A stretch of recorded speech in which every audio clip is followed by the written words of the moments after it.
let's continue with another OT paper. The presenter will be Peter Randall from Visa Research. Thank you. Yeah, so here we'll be mostly talking about how to do these base OTs that are required to bootstrap for these other processes like OT extension. Um, in this paper, we also talk about some improvements to more classic OT extension protocols, but I won't review those very much. And this is a joint work with Daniel Masney, also at Visa. So yes, as you guys just saw, OT looks something like this. And here I have things going the other way. I guess there's a little bit of debate which way is correct. And this is the side of the camp I'm on, just so you know. Yeah, so in this work, we asked the question of how do we construct versatile, highly efficient, and fully simulation-based secure OT extension or OT in the random oracle model. And our result is that we can instantiate an OT from almost any key exchange. We have some mild requirements on what the key exchange has to look like, but what this means is that we get efficient OT from DDH assumptions, CDH, LWE, and other such assumptions. And since we get it from LWE, we actually get post-quantum security, assuming that LWE. Along the way, we introduce new notion of what an oblivious transfer is, and this allows us to actually get a single round oblivious transfer for some definition of single round. And we also, in the paper at least, we present attacks on existing OT extension works and some fixes. So yeah, as we saw in the previous talk, OT is extremely useful. You can do all sorts of really cool stuff. We both cite Killian, who was first to see this, where you can do any secure function evaluation. There's also highly practical results leading on this from like garbled circuits to OT extension, which we just saw, GMW protocol speeds, set intersection, the list goes on and on and on. So it's very useful. So a lot of this talk will be talking about like security and like the sort of details about what it means to be secure. And so a lot of time we present OT protocols using this. I use this like diamond notation to refer to an ideal functionality where the sender has their inputs, the two messages, and the receiver has this bit and should learn the message corresponding. But in reality, this diamond box doesn't exist. Instead, the parties are sending messages back and forth. And security says, our security requirements would want to somehow imply that these two worlds are, for some notion, equivalent. And so the question is like, how would you achieve this notion of equivalence? And the standard, sort of gold standard approach to do this is known as simulation-based security. And here, for every adversary in the real world, we require there exists this new adversary, adversary prime, which is a pair of the adversary and this new algorithm called a simulator. And the simulator has several important roles. One of them is to sort of trick the adversary down here into thinking that it's playing with the real receiver, and that means this transcript needs to look the same as in the real protocol. So it needs to generate something that looks similar. But another crucial aspect that has been skipped in many previous protocols is that the simulator also needs to figure out what the effective input of the adversary is. So in this case, since it's a malicious sender, it needs to figure out what the two messages that it's trying to send are and then forward this to the ideal functionality. And since the adversary can figure out what messages it's using and forward it to the ideal functionality, this sort of gives you a way to encapsulate the power of the adversary and say it can't do anything more than it could in the real world. And similarly, when the adversary is on the other side, this receiver, you need to generate this transcript again for this other adversary, but also extract this their choice bit C. And this extracting this choice bit has actually proved difficult in existing protocols, and this is one of the main things we overcome. So I'll begin with a pretty simple semi-honest protocol for OT. Based on like DDH. So here I'll use the lowercase letters to refer to like private keys, and then capital letters to refer to group elements. So we'll take the A raised to G to raise to the power A, and this gives us like the public key, DDH style key exchange. But then we'll sample another public key just uniformly at random from the group, and we'll send these two public keys over. And crucially, the one they want to know, they know the discrete log of. Then the sender will complete this DDH sort of pairing where they sample some private key little b and generate their public key capital B, and then complete the DDH protocol and hash the results to get keys and send back encryptions under these keys of their two messages and their public key B. And because the receiver knows the secret key, the discrete log of one of the A's, that means they can compute the corresponding key, K, C, and then decrypt the other message, the desired message. And this follows from like sort of this classic DDH type way where you can get to G to the A raised to the B in two different ways. Importantly is that the receiver can't decrypt the other message because they chose the other public key at random and don't know the discrete log of it. And so the other one just looks random. But you know, a very obvious attack here would be, okay, let's not choose it at random. Let's simply know the discrete log by choosing the exponent first. And then the receiver would be able to decrypt both messages and you'd lose all security. And so several people have thought of ways to get around this issue. One of the first efficient ways was by Bilal and Makari, and there the sender first chooses a fixed group element R, and they require that the two public keys of the receiver be off by this fixed R. And by doing this, the receiver can just send over A0, and then the sender can compute the other public key just using R. And the idea is that they only have 1 degree of freedom, and so they can only know the discrete log of one of them. That's a nice, clever idea.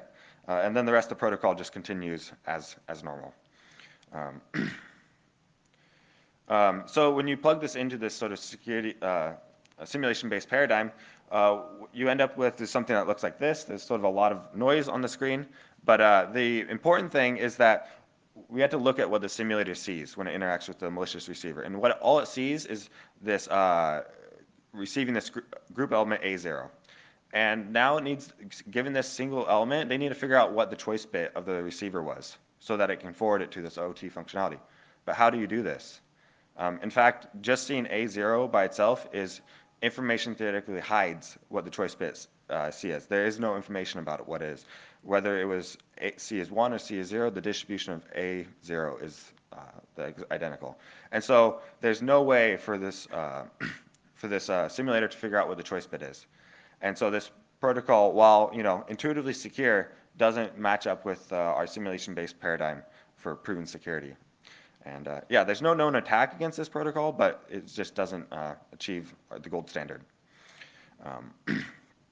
And then more recently, and what pretty much all implementations uses is an optimization of this previous protocol by Chow Orlandi in 2015, which has the same exact problem, but they just sort of optimize things where they reuse this R as the public key. And again, this is extremely fast, extremely efficient in what everyone uses, but it doesn't achieve simulation-based security.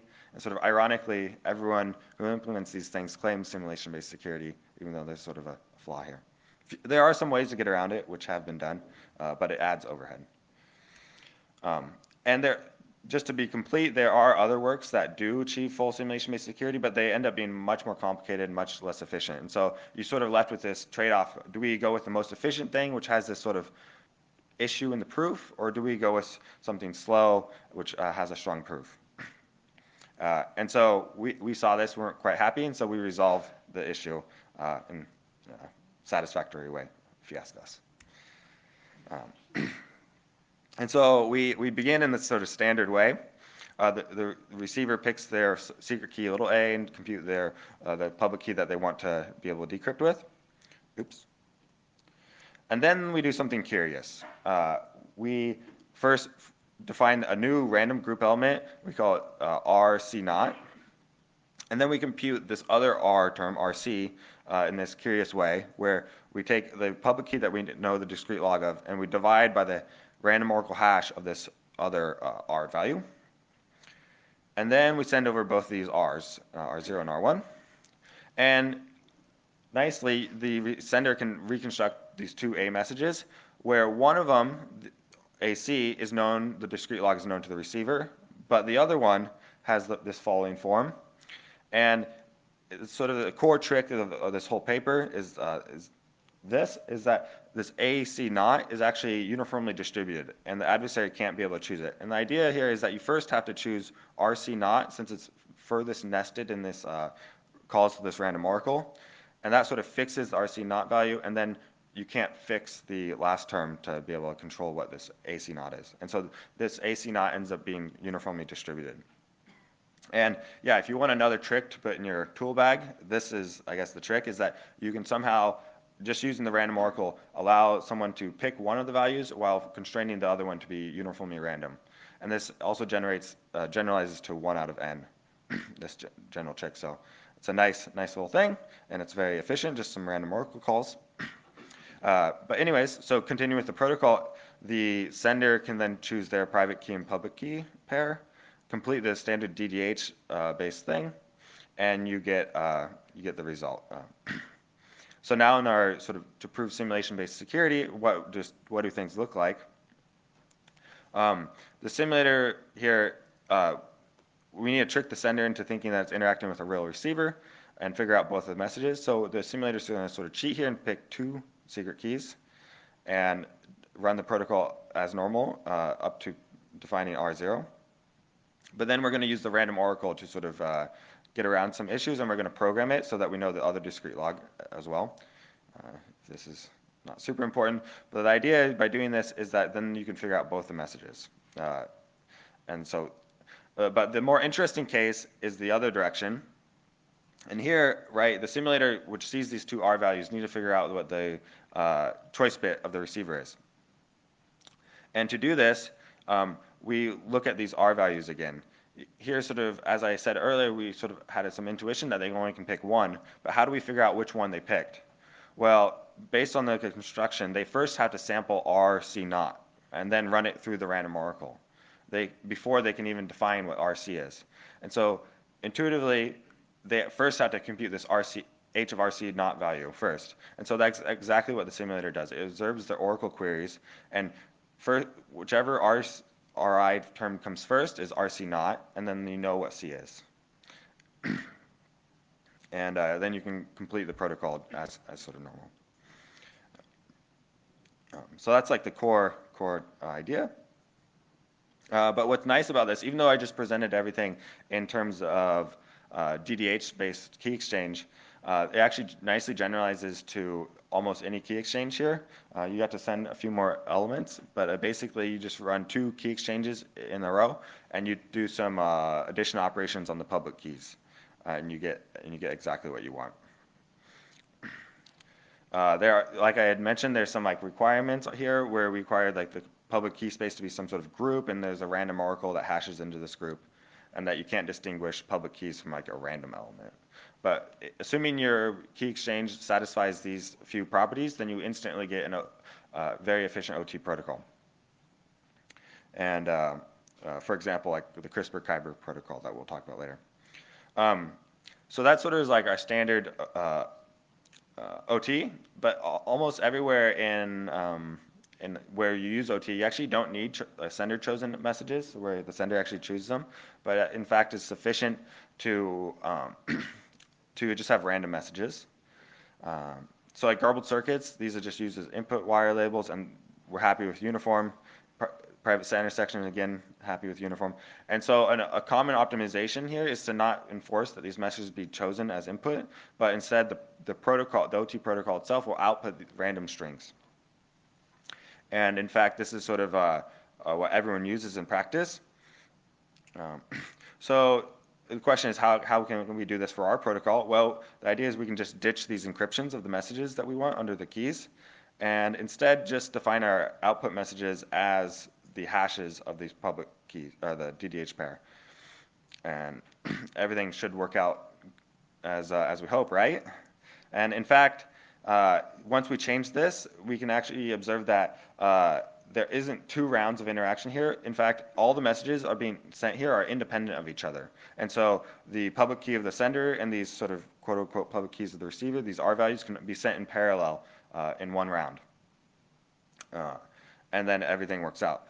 But if you follow sort of OT theory, alarm bells should be going off in that there's like proofs out there that single round OT, random OT does not exist. And so at this point, you should be suspicious. And in fact, it's not uniformly random OTs. So one thing like a malicious sender could do is they could delay, they could wait until they receive the first message, and then they could sample many private keys and derive many different possibilities for what these messages could be. And they could pick ones that they like. So such as like they want to ensure that M0 has a least significant bit of 1. And they just keep trial and erroring these different public keys until they get one that they like. So they can sort of sample from some distribution. Uh, and so that's obviously not a uniform distribution. And similarly, the receiver can curiously do the same thing. They can delay, wait to see the sender's public key, and again, for at least for the message that they get to output, they can sort of trial and error until they get some output message that they like. And so this all of a sudden becomes like doesn't sound like a very good protocol since it's very malleable. Um, but we liked this protocol so much. I liked it so much that I was like, to hell with it. Let's find a security definition that makes this work. And that's exactly what we did, and we call it Endemic OT. And what does it look like? Well, the sender, if they're corrupt, they get to input the messages to this Endemic OT functionality. Alternatively, if the receiver is corrupt, they get to input their message that they learn. In the case of a malicious receiver, the other message that they don't learn has to be uniformly distributed in their view. Um, but then, yeah, so just depending on who's corrupt gets to input the message, and otherwise it's uniform. And this becomes our new definition. And an immediate question is, well, is this useful? And we claim yes. Uh, it seems that garbled circuits and things like PSI, this ends up being perfectly fine definition. And in fact, we proved that in OT extension, you can easily use this primitive to get fully secure or like endemic secure OT extension in a very efficient way. And the reason you want to do this is it collapses the round complexity. So you get more efficient protocols at little to no cost. Um, yeah, and so like this attack that I showed earlier, it doesn't really matter. The simulator just does its thing and figure out what these malleable messages are and forwards it.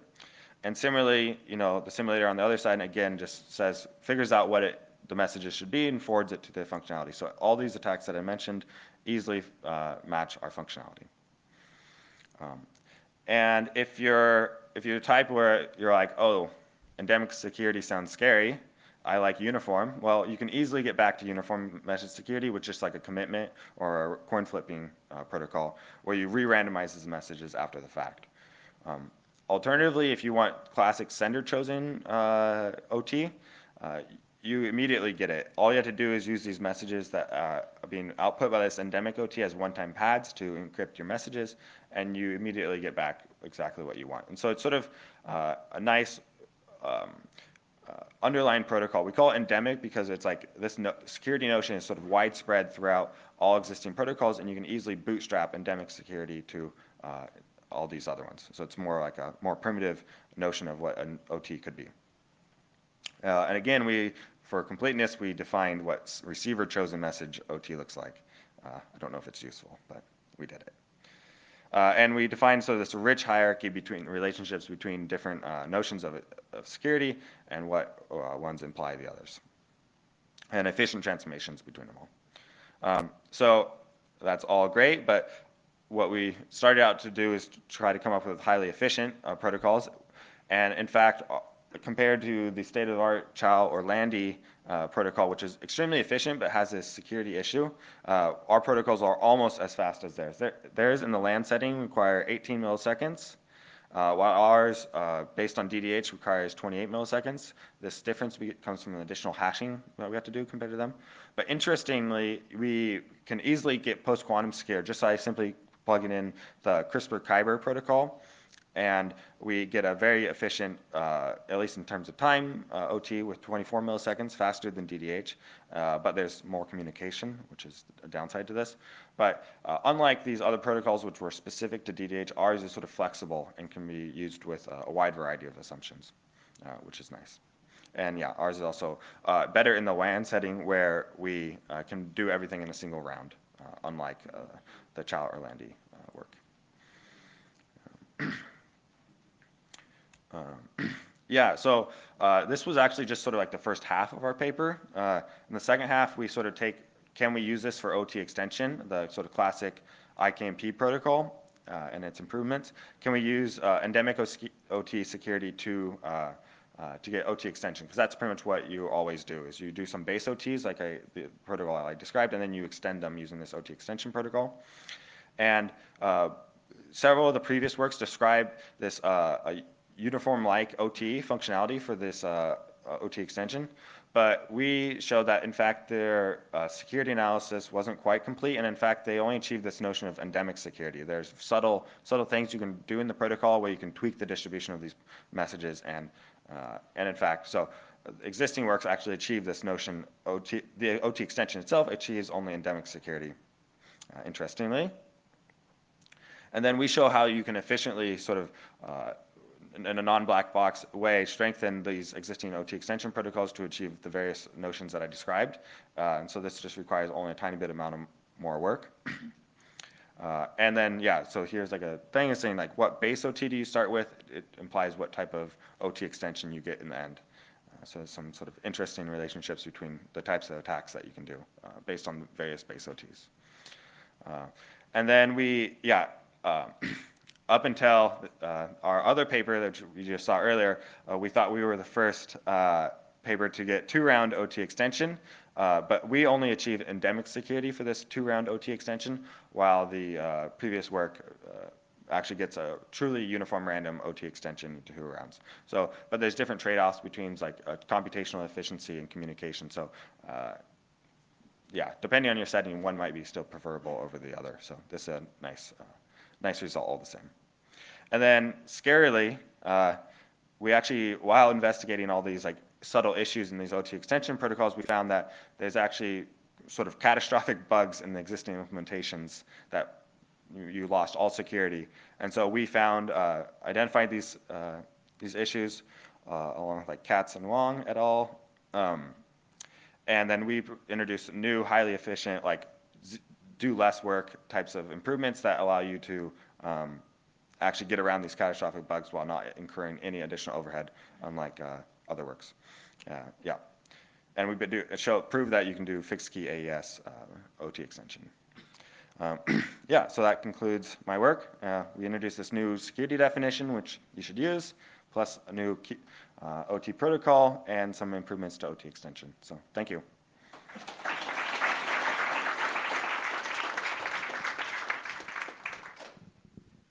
Hi, thanks. If you can just flip back to your chart with the colors. Yeah. Great, color chart. In the Kyber row, where does the extra round come from? Oh, yeah. So this collapsing that only can be done in the DDH case because the DDH protocol does not depend on the public keys, but in general, the key agreement typically requires that to compute the B public key messages, you need the first message. So, and that is true for CRISPR Kyber because it's like a key encapsulation protocol actually, Right. versus DDH is different.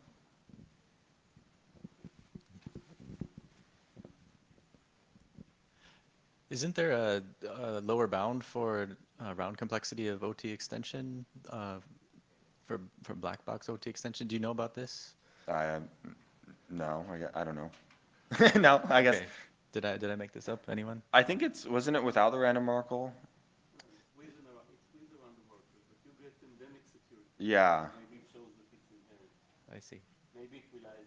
I mean, in Lisa's talk, the way to get around it is using LPM. I see. In this talk, it might be. Yeah. The low bound is the chosen methods. Okay. This is random or endemic methods. Yeah. I think the proof works. Just kidding.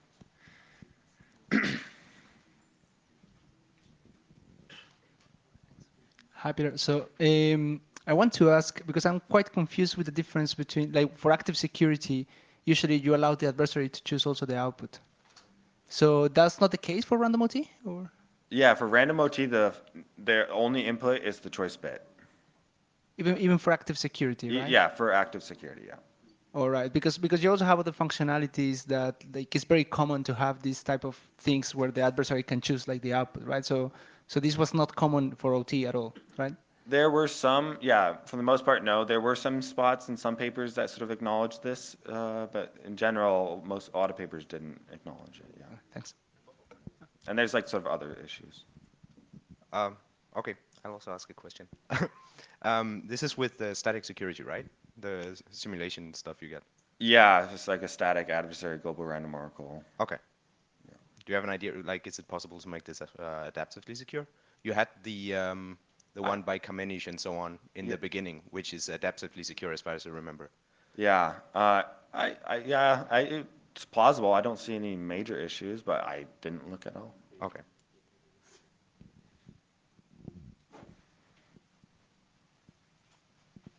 Thank you. We have more time for questions if you have. If no more questions, let's thank the speaker.